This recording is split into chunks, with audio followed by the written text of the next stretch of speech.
সার্বিক পরিস্থিতি নিয়ে আলোচনা করতে বরিশাল থেকে জানাবেন আমাদের সহকর্মী আলামিন।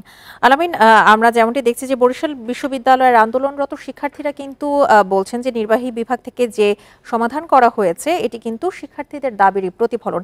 এরপরে আপনি বিশ্ববিদ্যালয়ের পরিস্থিতি কেমন দেখছেন এবং এর আশপাশের যে অবস্থা, সার্বিক তথ্য নিয়ে আমাদের জানাবেন।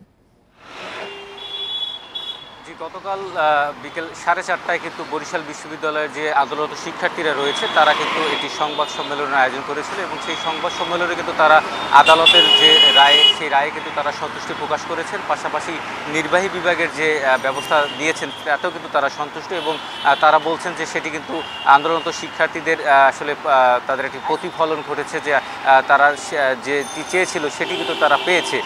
সেক্ষেত্রে কিন্তু আমরা সাংবাদিকদের পক্ষ থেকে তাদের কাছে জানতে চেয়েছিলাম যে আসলে তাদের এখন কোনো কর্মসূচি আছে কিনা। সেই বিষয়ে কিন্তু তারা আমাদেরকে স্পষ্ট জানিয়েছেন যে এই মুহূর্তে তাদের কোনো কর্মসূচি নেই এবং তারা যেটি বলছেন যে সারা দেশের শিক্ষার্থীরা যে কর্মসূচি নেবেন সেই কর্মসূচির অংশ হিসেবে তারা হয়তো বা তাদের কর্মসূচি পালন করবেন। তবে শিক্ষার্থীরা যেটি দাবি করেছেন যে আসলে এই যে দেশের যে সহিংস রাজনীতি যেটি সৃষ্টি হয়েছিল সেই সহিংসতার সাথে কিন্তু বরিশাল বিশ্ববিদ্যালয় থেকে শুরু করে কোনো শিক্ষার্থী কিন্তু এর সাথে জড়িত ছিল না এবং তারা যেটি বলছেন যে এই যে বিষয়টিকে কিন্তু তারা শিক্ষার্থীরা ঘৃণা চোখে দেখেন এবং তারা কিন্তু এর সাথে কোনো সময় জড়িত ছিলেন না এবং আগামীতেও থাকবেন না।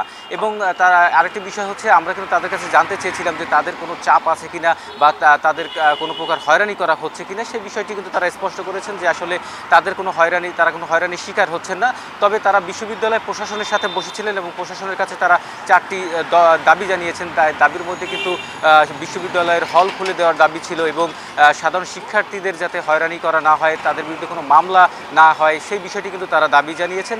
এর পাশাপাশি আমরা বরিশাল বিশ্ববিদ্যালয়ের আশেপাশের যে পরিস্থিতি আমরা দেখেছি তাতে কিন্তু বরিশাল বিশ্ববিদ্যালয়ে একদম শান্ত বলা যায়। বরিশাল নগরী যেভাবে রয়েছে বরিশাল বিশ্ববিদ্যালয়ের সামনের অবস্থা কিন্তু সেরকম রয়েছে। আপনারা জানেন বরিশাল কুয়াকাটা মহাসড়কের পাশেই কিন্তু বরিশাল বিশ্ববিদ্যালয়। সেখানে কিন্তু আসলে যদি আন্দোলন সংগ্রামের প্রেক্ষিতে কিন্তু সেই সড়কটি বন্ধ হয়ে গেলে কিন্তু বেশ কয়েকটি রুটের কিন্তু যানবাহন চলাচল বন্ধ হয়ে যায়। কিন্তু এই মুহূর্তে যে আন্দোলন, দুঃখিত আলামিন, আমরাও ছাত্র আন্দোলন বা এই সব বিষয়ে আর কোনো সহিংসতা চাই না। আপনার কাছে অসংখ্য ধন্যবাদ।